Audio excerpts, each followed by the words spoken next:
Ampuliriza amawulire gannengera wano gannaku, amawulire gannaku nnyo, amawulire gannaku bwe kiba nga gannengera matuufu gandaga taata w'omubaka Honorable Betty Nambooze bakireke emukono municipality Kizibu, Maziga, Miranga, Biwoobe bwe kiba nga kituufu ddala afudde. Jjukira nti ono abadde mu ddwaliro okumala ebbanga, musajja atunga ekimbe kimubala embirizi, wabula kansooka ennyongera okubeera nga nkonfaminga, wabula ge nakafuna ku gesinnakakasa galaga nti afudde. Bwe gaba nga matuufu kitalo nnyo, kitalo ddala. Katusimbule bwetti ekiri e London. Yes, ampuliriza nkulamusizaako yonna gyosinzira okubeera ng'otambula n'omukutu gwa AKTV Media Uganda. E London nga bwe nze nga nkugamba enkya n'eggulo kyamaze dde okubeera nga kikwata. Suna Ben mbazira tone ebinyanyanyanya Douglas gyali nnyo. Ampuliriza ebigambo byamaze dde okubeera nga bitereera nkugambye abantu abali e London ekigambo kyamaze dde okubeera nga kikwata, wabula saagala weerabire nti tiketi zaaweddewo dda. Kino bulijjo kye mbagamba nti omusajja Kyagulanyi w'amaanyi era wanjawuloko, nkugambye nti tiketi zamaze dde okubeera nga ziggwawo, ate nga ttiimu nene nnyo Nubian Lee yamaze dde okubeera nga abasalako bandi namba ey'abayimbi emaze okutuuka era nani Betty Mpologoma era nga boolaba naye yamaze dde okubeera nga ayingirawo Lord Fred Sebatta kadongo kamu. Nkugambye nti ekiri wali kintabuli, ate nga muziki ku muziki, lukoba ku lukoba, omusajja omukunja atasera naye yamaze dde okubeera nga abasalako. Joey Landa nkugambye nti bonna gye bali e Bungereza nga boolaba. Suna Ben ebinyanyanyanya biri London mbazira tone, abasajja batuuse dda. Kyokka nga Jobs Link nkugambye nti ebigambo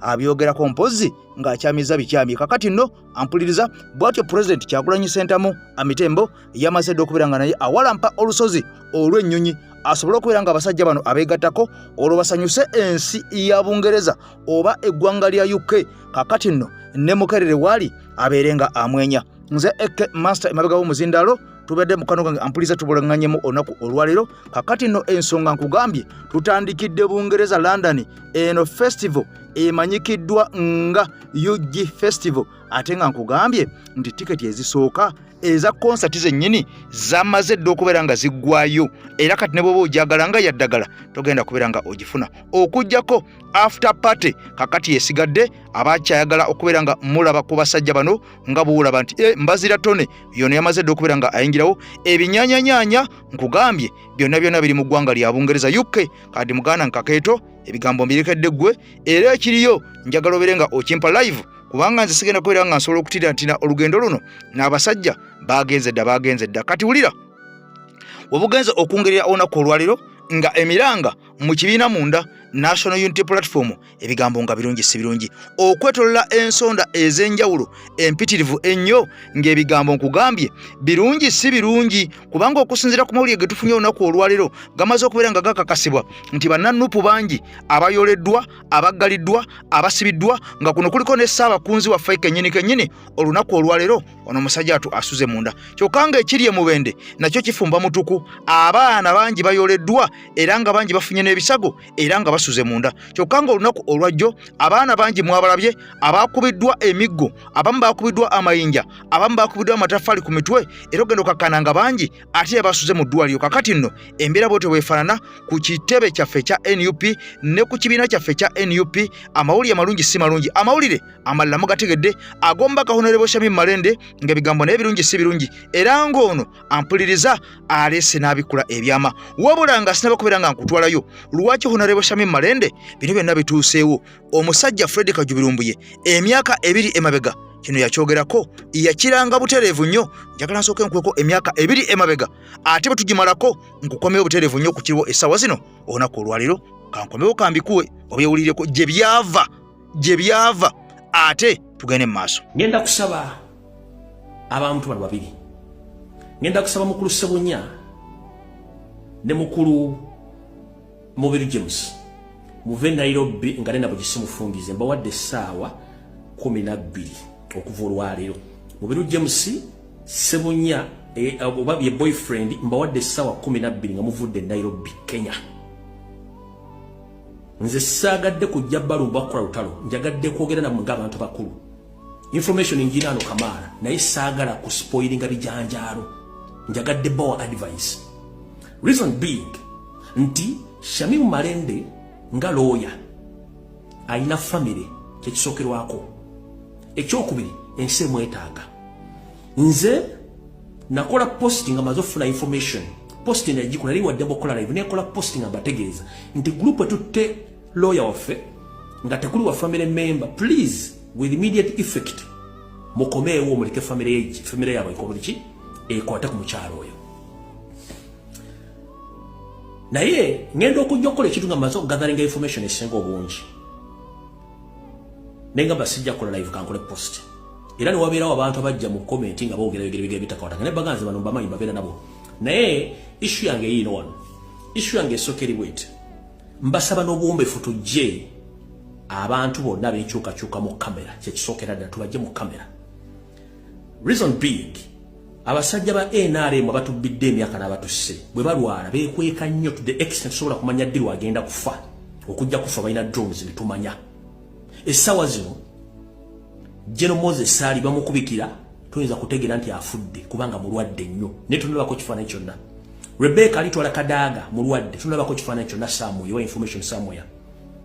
N'abantu bangi abalwadde naye tunalabako kifaananyi. Ne kati ffe tulina omuze buli muntu yenna alwala tumuteeka ku media, which is wrong. One, oba owekeniza security y'omulwadde olaze location waali olaze condition mwali kino kiwa access ku government y'abatemu wakati Museveni alina ba assassin every corner of East Africa okusobola okufuna access ku muntu wammwe. So ngenda basaba temuddamu kuteeka kifaananyi kya muntu yenna oba information mukwata ku media naye ekyo nga kiwedde. Bw'oba omuntu akugambyeko nti gundi tukwekengera okubeera somewhere there, please with much respect oba muyina enkolagana n'omulwadde please tuyambe kasitede muntu bagamba nti gundi vaawo genda leka abantu ba family batekinge on. Ensonga lwaki nakola post eyo nakunganya information yange ngengamba bwete nti omulwadde ng'akyali erubaga nga bateekateeka omufulumya omukulembeze wa February Kyagulanyi Ssentamu omukulembeze omulonde yawa directives n'agamba Shamimu Malende tajjibwa mu Uganda nga tekuliko family member no ticket nezigulibwa. But after the conversation or the phone call between the president and those people who were in the hospital, ticket ezaba family members zasazibwamu. Then nemukwata Shamimu Malende kipayopayo mpaka Nairobi. Njagadde bwako just preamble nemukwata mpaka Nairobi nga tekuli family member. In the evening, nekola communication between the family members and the other concerned people. Nekola post here, just kubagamba nti tubamanyi mukola. Naye ekizibu kiri wano. Mujje Shamimu mu media ekyokubiri. Shamimu aina family. Ngenda kusaba mukulu Ssebunya, although oli girlfriend wo oba mukyala wo, but oina wokoma. Leka family taking over omukyala bw'anaabanga wonye, omukyala ojja musingana. Okwewala ebigambo ebiyitirivu n'okwekwasa mukulu James Mbiri within 12 hours ne mukulu Ssebunya muve Nairobi nga ndabo gisimufungize. Otherwise ebyange bwetu byogera nze okujja okukola post nagikola okusinzira ku director president gye yakola ne mugigikira yininga ne mugano jikiriza yagamba temujja mwana oyo nga tewaliwo family member yenna mwene mujja omwana mutwale Nairobi nga tekuli family member bwe mala okukola post n'ekyankalanya ensi yonna then after ne mu communicating okuleeta maama we era yatambula kiro post nagikola misana nalyoka atuuka enkeera nina omuntu ogwo gwenkozesa tegutegeera ne information nyingi nengenda basaba mu buntu bwa Sseruganda mbasaba please abantu ababiri mukulu Ssebunya ne mukulu James Mubiru muve Nairobi muleke family ya Shamimu Malende taking over ebisigala tubirekere family ne Katonda n'abasaba abantu aba esanyu twetaaga Katonda twetaaga family ya Shamimu n'abasawo betwetaaga abasigadde banani members abatali basawo ne Katonda ekintu kino tukiveemu tukidde bbali era njala okubaza mwenna abatambuza enjiri eyo so okuwala ebigambo ebingi n'okwekuba amajinga ate ekikulu kiri nti twagala mulabwa Shamimu Malende bwe buba buwedde ajja kudda naye ffe mukulu Ssebunya the so-called boyfriend ne mukulu James Mbiri muve Nairobi within 12 hours singa kituuka enkyalwako na singa kituuka ku Lwokutaano nga temunnava Nairobi nze kennyini kamwa kwogera ku information gyenna gyensirikidde nga ntaasobola bwa Malende nja kujja nkole open roof temugenda sigala kyekimu kubanga information girina Nero kuba nti nabagete twagala ntalo. Kino kikoze okubasaba mirembe. Muvire omulwadde muleke family taking over. Kubanga Shamim singa Katonda amukwatirako naddengulu ajja kusigala nga muntu wammwe. Shamim singa Katonda aba asazeewo bubi. Family taking over the responsibility. Yongayo. So basaba n'obuwombeefu tuleke family abasawo ne Katonda batekinge over. Mwabasajja babiri muve e Nairobi. Ekirala njala tukozeseemu kye tuyita sense of humanity.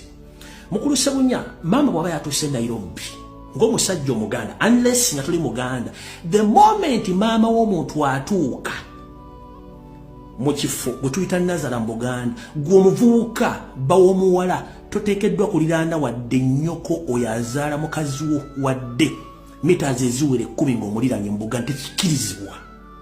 Bwe tuyita obuko swala ko bafuna intelligence ugati mama bwabazze kati wano zenvuddewo nasigala mu communication. Naye mama ali wali nawe oli wano tovaawo kiki mu Buganda kiringa mu Buganda nti taata wange tasobola kujja mu maka gange nasinkanayo mukazi wange ne batula okunyuma eddakiika eziwera 5 oba 2. No, it is impossible. Nawe kitu mama wakuzaalira mukazi wo bwajja mu kifu kati nga mudwali oteekeddwa okuba nga wavuddewo dda wazedde Kampala family taking over. Naye olemeddewo it's like nti gwe oyina ekintu ekikyo which kyesijja kugamba nti okirina naye mu kusaba okwaffe okusinza ku intelligence tusulina mu abantu abiri muve Nairobi nga nawe kisimufungiza singa kituuka ku Friday nga temunnavaawo kijja kuba ekimirenga kirala. Mbasabe busabe era nsaba mwenda ba bloggers aba national platform please cease fire unless banabiri nga baganya okuvaayo, then I will come out on Friday nkole gwe nero okukola omutufu gwensinga okutegeera ekyo nkimaze. Kino tekigenda mu maaso tuwambiddwa olina Ssaabakunzi tulimitiyana sharing a video kubagambe tukwatiddwa emitiyana ne Ssaabakunzi tuwambiddwa tulimitiyana sharing a video Nabulya Juma badde ategese omukolo so Ssaabakunzi tuwambiddwa tetutwalibwa tetumanyiiyo basaba katukolesha olujja mufuna wali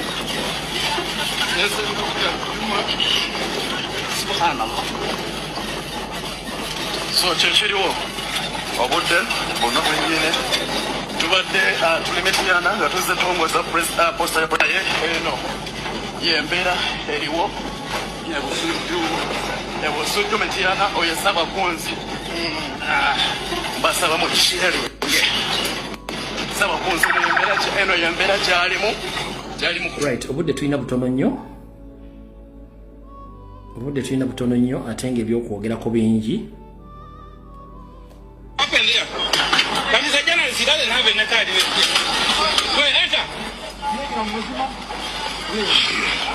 You are recording, you shall release them. Okay. No matter where you are, enter. Let me talk. Mbera yeyo Ssaabakunzi n'ebyuma ebiri mu mufa abamufudde omuganda waffe ono Juma y'omu yadaze okutongoza ekifaananyi kya president wano emitiyana Ssaabakunzi bamukubye pepa sikule mu maaso bamusindika eno wansi mu kabangali embeera gyalimu tulimbe komanda awo komanda ne Ssaabakunzi tumusabire nnyo embeera gyalimu zibu nnyo tubadde tuzze wano Busujju okutongoza ekifaananyi kya president Busujju eno embeera gye tulimu tusabire nnyo Ssaabakunzi kuba avuddwa epasipule mungi nnyo so twongere okumusabira baganda bange twongere nnyo okumusabira. Alright, obudde engeri gye tulina obutono information esaba njijjewo mu kabokisi kange veemu tugaziye space yaki y'ebintu bye tulina olw'ensonga obudde tulina butono nnyo obwa information. So Ssaabakunzi mukulu Habib Buwembo awambiddwa munnamawulire Sama Uganda n'abalala bakwatiddwa ne batwala mu bifo bitannategereka mu bitundu by'e Busunju eyo ne ntegeezeddwako nti bali mitiyana otwogerera essaawa zino. Alright. kati buno bakanjira busi ko mugambe Nubian Ligo yatuteko kadi aise na yabantu be nagamba balonzi bange mujje waka tusalewe ekiddako simu mativu naye abantu bangi bwe bava mu bifo annaye abantu bangi bwe bava mu bifo naddala nga abantu abo bajja kufuna bifo batandika okukola olumu enkola eyo ey'okuyita abantu kubanga abuuziza n'okubuuza nti munvunaana kulonda mukyala wa Nubian Li kubeera deputy speaker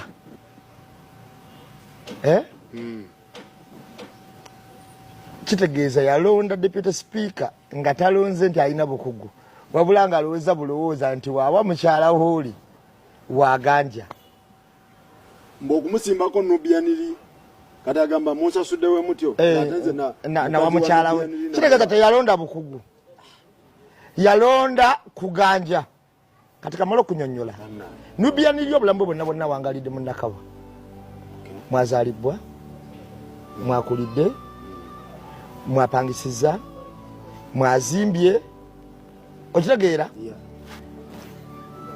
Nubian Li omumanyidde emyaka emeka ndoze ja music yawo omumanyidde emyaka ng'emeka music wabadde atambulira simanyi myaka kati nze kitonyo omumanyidde emyaka 20 mumanyidde mu music emyaka nga 15 ne mumanyira ne mu kisaawe ky'ebibufuzi emyaka emeka 5 gye myaka ameka 2 tatyangako afulonti nze buli wamu wabadde akola ki wabadde abeera era bw'olaba ku bantu bwe giba ngaana zaabadde ziva ku kibiina Nubian Li abadde aziinawo ate ne mu bantu okumwagala mu Nakawa mwennyini era nawe yabadde mumanyifu ng'azikola ki ng'aziinawo ne mugambe twamuteekaawo nga tewali amumanyi mugambe oyo akomplain yes nga teyamukola ki amumanyi naye njagala otegeere nti abafuzi balina okuyiga ekintu kino era Honorable Nyeko ekyo kimwebazaako bwolaba omufuzi agamba nti nkifo nkifuddeko abamativu mu mutima era wajjanga kukira muwanga muyaayaana kubanga aba n'ekintu mu mutima ekigamba nti nsobola okufuga n'enkola ki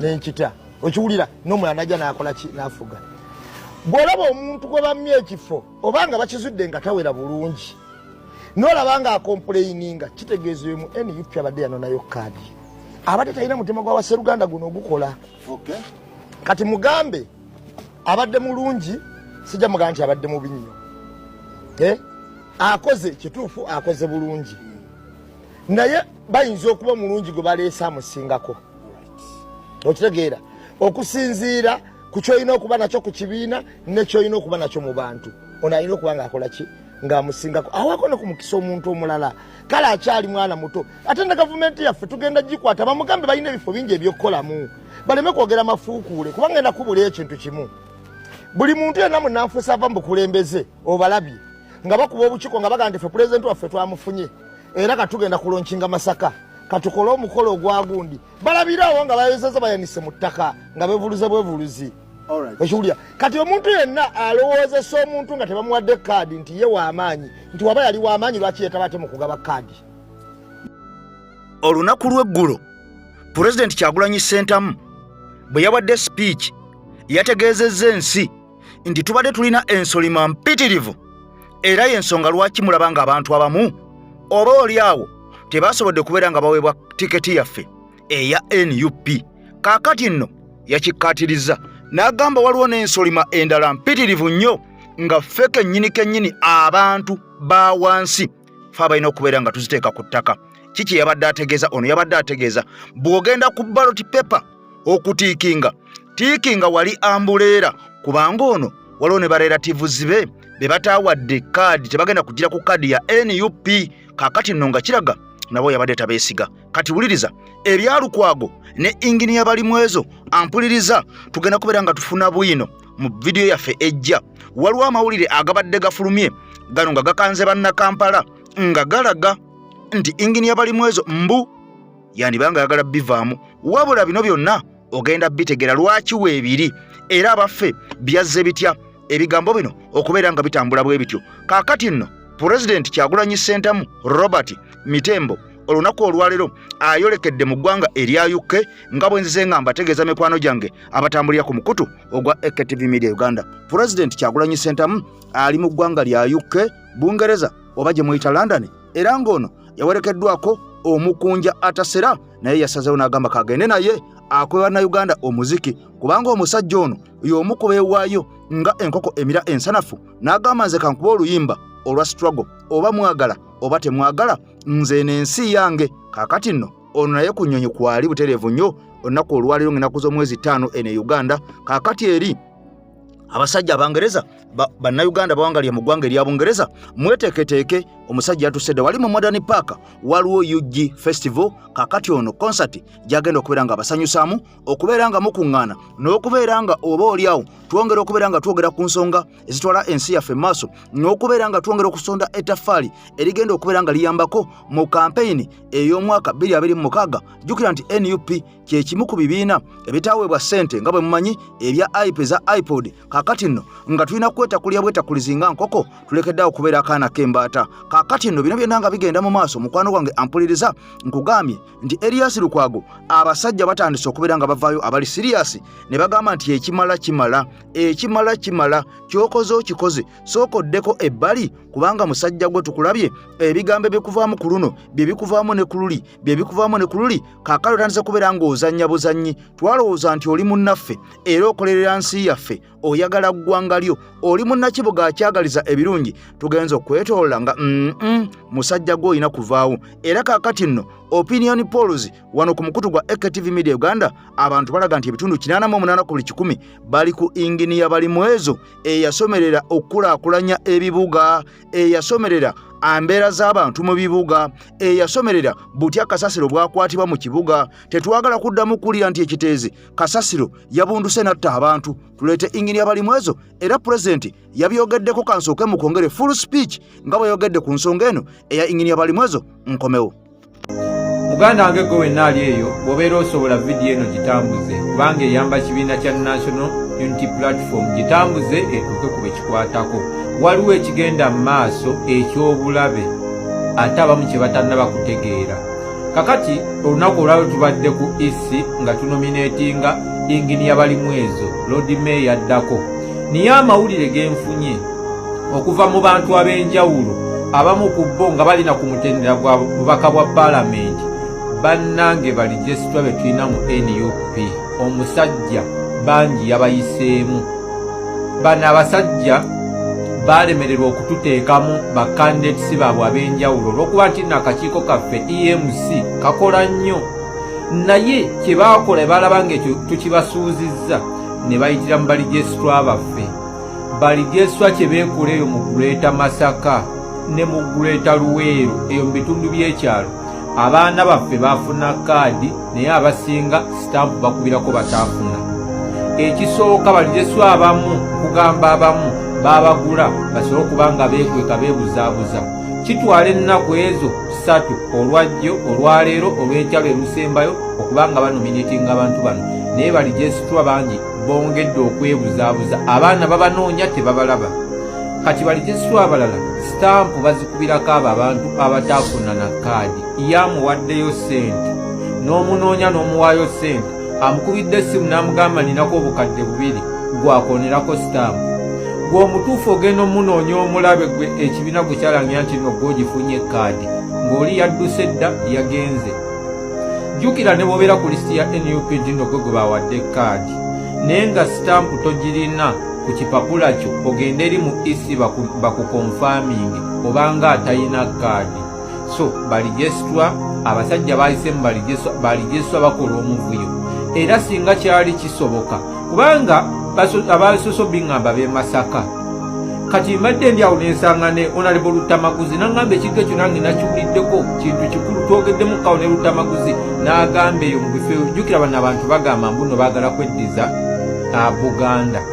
Kaakati balaba nga tewali nkola yonna gye bagala kweddiza Buganda. Kati bali mu kuleetamu bakandese bayitira mu balijesitwa baddire sitampu bazikubireko abantu abakyamu mu bitundu ebimu. So gwe wenna gwe kikwatako ennaku ziwedde ziggwayo abaana abasinga tebanaakulaba balijesitwa kubakubirako sitampu abalala balijesitwa bakubiddeko abatali batuufu. Abasajja bali mu tusonsekamu abantu baabwe n'okukola omuvuyo ng'ebatukola ennyo omuvuyo mu kalulu k'abavubuka akaluko obwakkansala tubadde tukawangula n'oligenda okulaba akaluko obwakkansala nga weebuuza abasajja baakawangula batya kumbe bakozesa baalijesitwa. So njagadde nkiyiseewo ndi mukoowu nnyo olunaku lwonna tulumaze ku kitebe n'okunominatinga balimu ezo ku isi naye ŋŋambe ka message kano kankoogereko bannaye asobodde abeere nga akakolako. Era singa bino ekibiina kyabitegeera emmeeza zonna zandibadde ku kitebe emmeeza nga 10 we bakubira sitampu ate omuntu eyasobola okufuna kaadi n'owangula osobola otyo bula transport akuleeta ku kitebe bakubirewo sitampu. So eyo yembeera. Amannya n'eddoboozi batoke yenze munnammwe. Kakati nno bino byonna nga bigenda mu maaso ampuliriza njagala nnyo okimanye nti kakati ensi weetuuse abantu beetegerera. Ensi weetuuse tokyalina muntu gw'otegeerera, tokyalina muntu gw'olimbalimba, tokyalina muntu gw'ofera okusinziira ku ebyo ebigenda mu maaso ku nsi nga bwe yatuuka. Kakati nno ebyo bigambo omaze okubeera nga obiwulira era ng'obitegedde. Mwami Kyagulanyi olunaku olwajjo yavuddeyo n'atutegeeza nti ensolima eziri wano tazirabangako era ono yakakasizza n'agamba nti ekibakozesezza ekibaakoze okusuula abantu abamu mwe bwe mwabadde mulowooza nti balina okubeera nga baweebwa kaadi eza NUP kubanga bano abasinga muno zaabadde ensolima mpitirivu nnyo era n'atusaba nti naffe kennyini twekwatiremu ensolima ezo zetasobola kubeera nga ze batasobola kubeera nga bo bakwatako nga balwanyisa nga bafuumuula nga bagoba ffe tuzeekolereko nga ffe abantu ba wansi kubanga amaanyi gali mu ffe tegali mu bo. Kaakati nno njagala nnyo ate osooka owulire ebigambo by'omusajja ono. Jjukira nti omusajja ono muwandiisi wa butabo, omusajja ono muwandiisi wa mizannyo, omusajja ono musomesa mulamba era alina ensonga gye yavumbudde ebyama bye yaleese ku Mwami Kyagulanyi. Gwe tuula okkalire tuula owulirize vidiyo ng'ogiwadde ekigalo ogenda kwewuunya amagezi ge yakozesezza. Ageranya omukulu Bobi Wine oba Kyagulanyi ne mugerageranya n'enkoko nakizaalizi.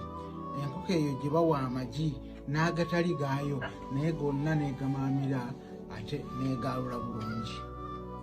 Ebiseera ebyo natunulira Bobi Wine ng'enkoko eyo nti yali akatandika Nuupu ne banne abamu be beorganizinga bajja ne people power oluvannyuma ne bafuna ekibiina ky'obufuzi kye bayita Nuupu. Kati Nuupu eyo n'agikulemberanga nakizaalizi.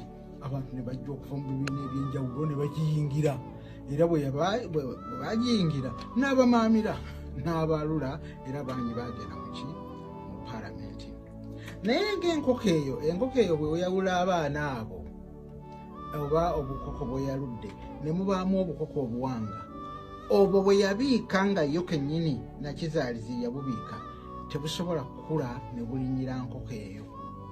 So ate obukoko obutali bwayo Allah yamanyi bwe yakikola obutali bwayo bwabwalula bwe bukula butandika ogirinyira ekitegeera era enkoko eyo erwana nakizaalizi alwana n'abo bojja oluusi n'agibojja nebalwana nebaga tekigezaako. Eyo kyennyini kyekyaliwo mu Nuupu oba ekibaddeko emabegaawo nga mulaba ate muzeemu abamu bagamba simanyi tafaayo talina amagezi takola byonna bwe mudde muwulira nga bwe babadde bakola ki bavuma Bobi Wine. Enkoko eyo nakizaalizi.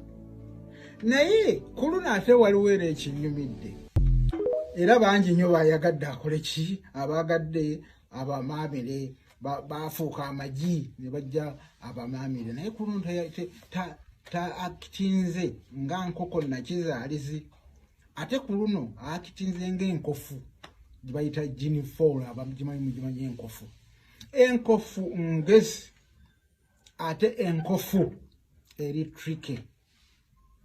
Enkofu eyo mugiraba bw'eba ebiikira for example wano wendize lungujja naye ng'enkoko amanya enkofu wewali akasaka kebiikiramu bw'egenda okukola ki okufuna emmere ekyokulya eyo gyegenze bw'ekomawo tekkira ddala wali ki wali magi gaayo. Kati eyinza okukkira erubaga awo netambula mu nsiko mu kasaka ako netambula paka lweneetuuka ku magi gaayo ate ng'ekyusa leero bw'egwa erubaga enkya ejja kujja ate egwe kasubi etambule ate ekyuse egwe ebusega bwekyo bwekola enkofu nti electric amagi gayo emanyi we gali era etambulira wansi teva waggulu butereevu neegwa ku magi kubanga yamanyi kyabantu bagaagala ate nayo bamanyi ogigwira ng'eri ku magi omuyizi rajja neyeebaka n'agirinda bw'agirinda n'afuuka omulundi gumu n'agikwata ekirala enkofu kyerina era bw'ejja n'etunuulira amagi gaayo nga waliwo eyagakutteko simanyi allah kiyo egiwa bw'esensinga naye amagi ago egaasa n'edduka n'egenda emanya waliwo agikuumye eyo gikwata oba waliwo eyazize bambi weeri eyo enkofu bwekyo bwekola bw'oteekamu ejja eddala lyonna enkofu emanya era tedda ku magi ago ng'edduka ng'ekola ki ng'egenda eyo nno y'enkofu mukiwulira niwe okwatako olugalu bwoti ku girimu enkofu ekimanya ndiki erigisi lyange kakati no ku luno Bobi Wine yayisiza ddala nga nkofu bangi nnyo bayagadde abagadde okumaamira era bangi ababadde balimba nze ndi wa Nuupu ndi waki nze nabeera nnyo owa DP okuva eri mu kulonda kw'ekinaana naye nga nabo bakola batyo owulira buulizi nti baleese eki gondi yagenda okwesimbayo egindi kubanga baleetako Ojoko Mulozi nga yali enakawaawo ewaffe yali Kyaddondo North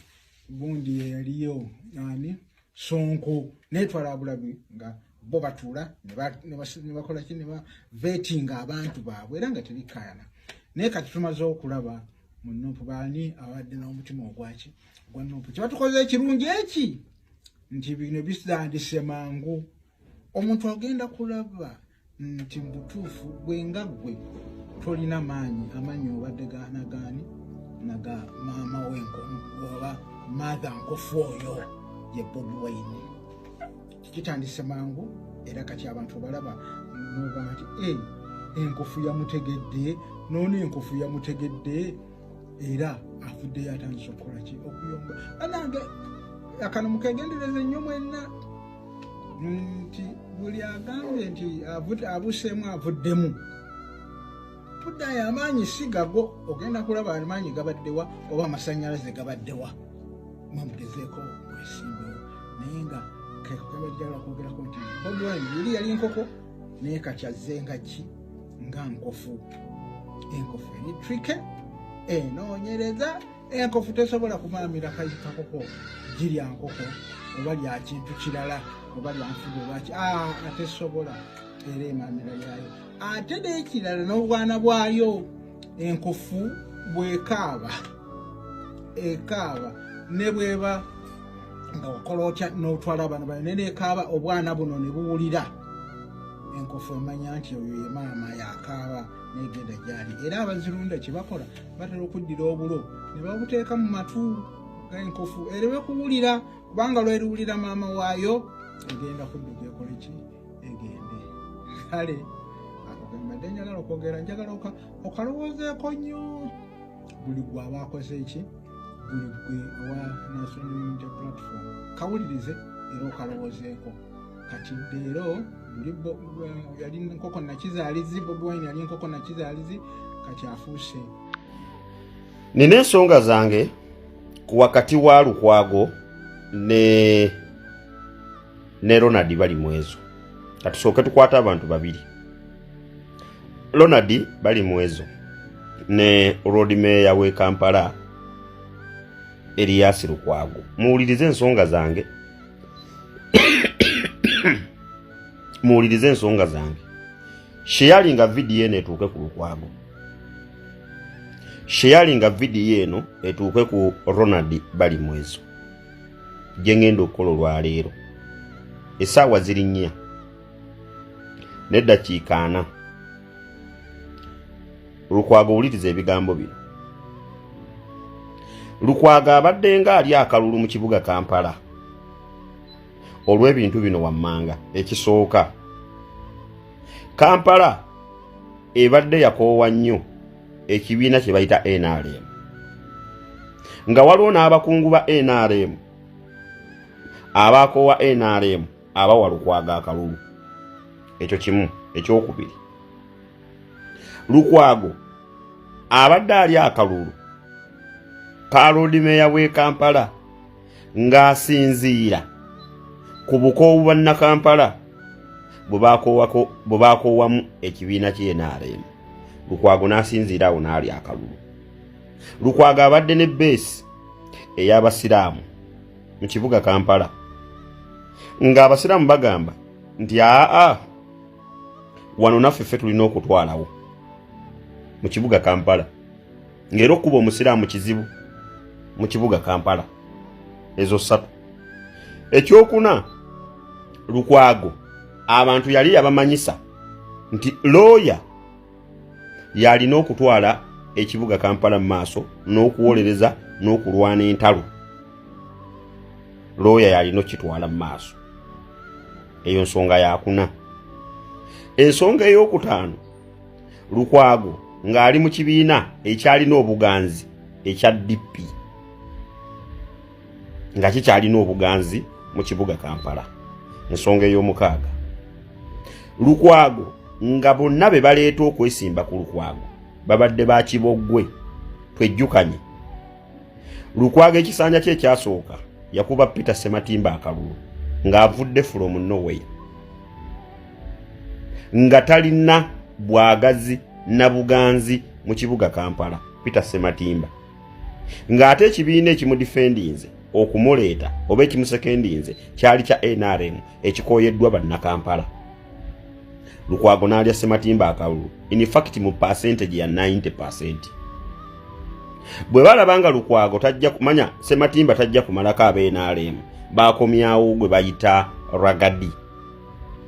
Ne bagamba ono omuyimbi akuba ebivulu n'ajjuza asobola okwenganga ku Lukwago. Ragadi yalemererwa. Era Lukwago n'amukuba hands down. Okitegeera nga 95% mu kibuga Kampala awo. Ekyo kye kisanja ekyokubiri. Ekisanja ekyokusatu, Nuupu Wejjira yali ewadde gundi ono omusiraamu bamuyita Latifu Sebagala Sseŋŋendo. Latifu n'ayita eri n'agenda ne basinkana ne Lukwago n'omugenzi Muzaata ne batuula wamu ne boogera. Latifu n'alyamu gundi Nuupu olukwe n'agamba seesimba ku musiraamu munnange. Nuupu neeyaayaana n'ereetawo Nabila Naggayi. Ojjukira bulungi bw'ereeta Nabila Naggayi ku kifo ekyo, Lukwago NRM n'ekomyawo Ragadi omulundi ogwokubiri. Lukwago eyali eyawazaawazaako ku luno Lukwago akalulu NRM manya Nuupu ng'erese Nabila. Lukwago yali akalulu ako ku ndoza nga ku 75%. Nabila najja n'amuwaggulako kyamuwagguddeko. Olwaleero tugenda kuddamu leesi ya Lukwago. Lukwago yakafuga ebisanja bisatu. Anoonya kyakuna nga Lord Mayor. Kale nno olwaleero omusajja ombadde mulaba ng'ayogera n'ennyenje ne zigwa ng'era agamba nti omuntu ali omu Mwami Kyagulanyi Ssentamu era ng'onalayira nti omuntu ne bw'aba mulema ne bw'aba munafu atya ne bw'aba mulwadde ne bw'aba talina yadde n'ekikumi mulwane muteeke mu ssente agende atiikinge Mwami Kyagulanyi Ssentamu agende atiikinge ambuleera kakati ono y'omu ku bantu abadde beegwanyiza okubeera nga baweebwa tiketi eya NUP wabula ng'ono mu kibiina kyaffe aluddeemu era ng'ono ekinene ennyo abadde amaze emyezi nga 6 kasamanya nti byakwesibwa bagenda gaba tiketi ono n'atandika enjiri wabula ono y'omuntu abavuddeyo ne bammibwa okweba omukisa okutikira bannayuganda ku tiketi eya NUP nga wenjogerera essaawa zino omusajja ono agamba agenda kujja independent naye nga luli abadde ayogera video tubadde tuzanya wano enkya n'eggulu nga muziraba nti oli ne bw'aba mulema ne bw'aba mukadde mumuteeka ku mugongo agenda tikinge ambuleera kakati ono ye yasazeewo nga ye yagambye ngenda kujja independent oba tebampadde tiketi nzija independent nga kiraga nti Mwami Kyagulanyi ebigambo byeyogeddeko wali nti tulina ensolima nnyingi ze tubadde tulaba ze batutaddemu ne tuga nti luno katuzikendeeze ezo ze tusobola Oleta mukali akabadde kakuwanguza akalala omulimo omukulu okubeera nga mutuyambako okubeera nga nazo muziziiza zirebeera nga zitwerimbikamu okubeera nga zitambulira mu naffe nti abasiraamu abavuddeyo nga bakakasa nti anze ndi wa NUP ewatampa tiketi nja kukkiriza ebivudde mu byonna mu kibiina abakulu bye banaabasazeewo komishoni byeneebeesazeewo bweneebeewadde bwenja okutambula naye kakati nga wenjogerera bangi ate babifudde dda bye bayogera nga babivudde ekyongera okubeera nga kiggumiza ebigambo bya Mwami Kyagulanyi nti omuntu yenna atafunye tiketi ya NUP oba kkaadi ya NUP okubeera nga tukiikirira kakati oyo n'abeera nga tavuddeyo kwesimbayo yekka bwannamunigina oba n'atagenda mu kibiina kirala oyo ye munnaffe era oyo yayagala enkyukakyuka bonna boolaba abasaze eddiiro ne bagenda mu bibiina ebirala bonna boolaba abazze ku bwannamunigina abo tebabadde baffe ze zimu ku nsoli mu obaoliawo ezayogerwako Mwami Kyagulanyi mukwano gwange ampuliriza soka olira akatambi kano ebigambo bino bikulu nnyo vidiyo giwe ekigalo vidiyo gimpera ekigalo tugende maaso peji yange eri official eya Shamim Malende ya Bluetooth yawambibwa. Emotoka yange UBK Toyota Harrier 862 yawambibwa. Emotoka yange Super Custom UBD 850N yawambibwa. Era n'obulamu bwange ng'omubaka buli mu matiga olw'okutiisibwatiisibwa okunkoleddwako ate nga ekisinga okunakuwaza nti neetaaga kuba nga nsabirwa. Nsaba bannakampala mwenna abanteekamu obwesige ne bannayuganda abakyanninamu okukkiriza mubeere nga munsabira. Obulumi buno bwonna ne peegi gye nabadde nziguddewo eya Shamim Malende ESQ abantu bange gye badde mutandise okugoberera nayo yawambiddwa. Era ne social media accounts zange zonna okuli Twitter, TikTok, Instagram ne YouTube ezo nazo essaawa yonna zisobola okuvaako nazo ne ziwambibwa. Bino byonna ekiruma nga bintuusibwako omuntu gwe mbadde mpita mukwano gwange oba gwe nalaga ensi ng'omwami wange. Era ng'essaawa eno ndi mu buwambe olw'ensonga nti materials ze nnina okukozesa oba tools of work ezisinga obungi yaziwamba n'abeera ng'azisigazza. N'olwekyo njagala okutegeeza eggwanga lyonna, bannayuganda bonna, bannakampala bonna nti yenna akolagana ne mukwano gwange oyo abadde mukwano gwange oba abadde omwami wange, bw'oba okolagana naye nga ggwe. Takyalina kintu kyonna kya Shamim Malende kyabeeranga akwasaganya kubanga buli omu ali ku lulwe. Kino kibadde kya buvunaanyizibwa olw'ensonga nti buli kintu kyonna nali nakimuyingizaamu, social page zange nazimuyingizaamu, famire yange, mikwano gyange, abawagizi bange, badayihadzi bange, buli kimu ng'akirimu. Kumpi nga bw'olaba feesi ye oba olowooza nti olaba Shamim Malende. N'olwekyo kinkakatako nga omukulembeze wammwe okujja ne mbategeeza embeera mwembi. Njagala okukowola bannayuganda mwenna gye muli, abo abalina obumanyirivu ku nsonga za social media oba kye bayita okusobola okuba n'okuzza peegi z'omuntu oba social handles z'omuntu, musobole okuba nga munnyambako okusobola okuzza peegi zino. Kubanga nzikoleredde emyaka egisukka 8 nga ngizimbye. Era abantu bange ne bwe mba nkoze emirimu temukyasobola kulengera ati kuliko ekitambulirako wadde nga bemusaaci nga musobola okugiraba, naye siina kyensobola kuteekako kubanga buli kimu kyatwalibwa. So njagala kubeera nga nnoonya obwenkanya mu ngeri etali yakutyoboola, etali yakusibisa muntu yenna, mu ngeri etali ya bulyazaamaanyi, naye mu ngeri at least pages zange, at least tools of work zibeere nga zinzirizibwa mu butali bulyazaamaanyi okusobola okugenda mu maaso abantu bange nga byenkola basobola okubeera nga babiraba. Essaawa eno tukola buli kye tusobola okulaba nga pages ezo zikomawo. Ebirala bingi ndi mukyala muganda nze Shamim Malende neddira Mamba, sisobola kubyasanguza mu maaso gammwe kubanga ate omukulu nina omulekera ekitiibwa kinaasigala nakyo ate nange nensigaza ekyekyange. N'olwekyo sijja kwogera bingi, naye Allah yasinga okubeera ng'amanya. Nsaba mubeere nga munsabira era buli asobola okunnyambako abeere nga nnyambako okufuna pages zino.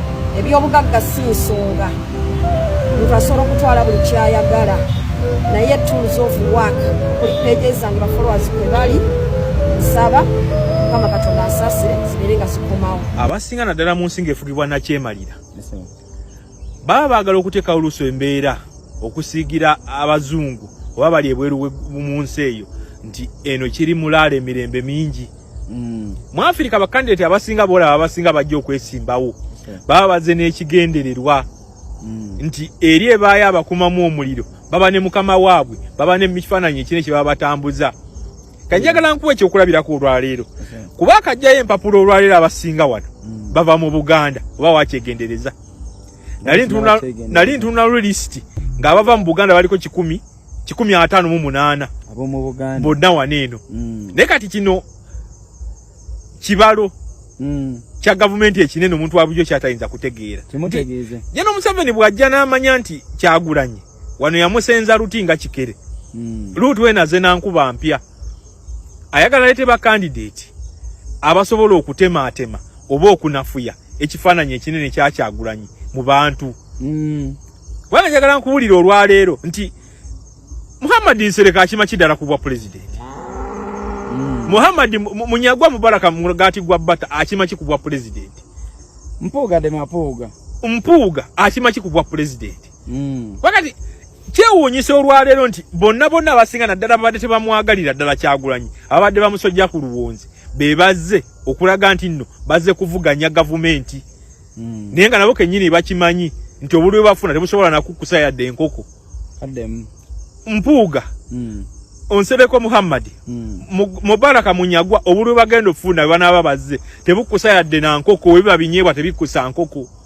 Kati omuntu oyo aba akimye eki kitegeeza abali n'ekifaananyi ekinene kyatuukiriza omuntu wawulyo kyatayinza kutegeera mangu. Naye bagudde mu katego nti beesanze mu mbeera nga ogumu ku mulimu eminene Kyagulanyi yasooka okukola Kyagulanyi ebyobufuzi abitadde nnyo mu ttaala. Kyagulanyi kwayita kulabisa Kyagulanyi alabisiza nnyo bannabyabufuzi kubanga wakati wange naawe olwaleero Mawu yajjeyo empapula avuganye mukama we Jeno Museveni. Naye ekyo abantu bakitegedde Luutu eno naye Mawu ekintu kyabadde akikola okuva 2011. Mawu yajjeyo empapula avuganye Museveni. Naye ng'era kaluwe kanaaba akawuddo jamuwulira nti ate ayagala kubeera minisita waani. So kati ebiseera ebisinga abantu bangi babadde nga bajja wano eno ng'ekigendererwa kyabwe si kyakutwala bukulembeze. Ekigendererwa kyabwe kyakudisorganizinga opposition kubaako candidate gwereeta nga waaki ali omu ate nga wambavu. Kati Mawu we yava ennaku zino waddawo Mpuuga. Naye Mpuuga naye akoze amatabi. Alina Muhammad Nsereko, alina Mubaraka Munyagwa. Oba okitegeera. Naye luli babadde nga bajja ng'ensi tekiteekako nnyo mulaka. Naye Luutu eno abantu bategedde. Naye kati ebadde individual brilliance na solo effort ya Robert Kyagulanyi Ssentamu nti ebyobufuzi abyagazisiza naye yali tabyagala. Abitadde nnyo ku mudaala ate n'ateekawo ne balubu nnyingi nti buli ajja basooka mukebera mu kyekye naga nti Kyagulanyi yafuuka VAR y'ebyobufuzi mu Uganda olwaleero. Nti buli ajja basooka kugamba kabagende ko ali mu kativi bamukebere. Kati akativi ako Muhammad Nsereko yakagenzeemu ne bakebera ng'erina kuba penalty. Mubaraka Munyagwa yakagendamu eyo nayo ng'erina kuba penalty. Mpuuga eyo zaalina kuba penalty 5. Kati Kyagulanyi lyesakwatadde ebyobufuzi bya Uganda olwaleero. Tito kyava eri ng'osaatuuka n'ogamba njagala avuganya Jeno Museveni ng'ate ekiro okukuta naye. so kitegeeza bano bonna abaze okwesimbawo ku bwa pulezidenti ensi batunuulidde abo bonna abaze okwesimbawo kiyagala okijje mu kamwaka ng'okitegeere obwo bw'Omuseveni buto kadde abaze bonna okwesimbawo obwo bw'Omuseveni buto kutetenkanya Museveni banga lyamaze wano azadde obwana bungi kati ba Muhammad Nsereko Mubaraka Munyagwa ba Mawu ba Mpuuga obwo bonna bolaba bw'Omuseveni muto yesebo yanza nyo 7 yanze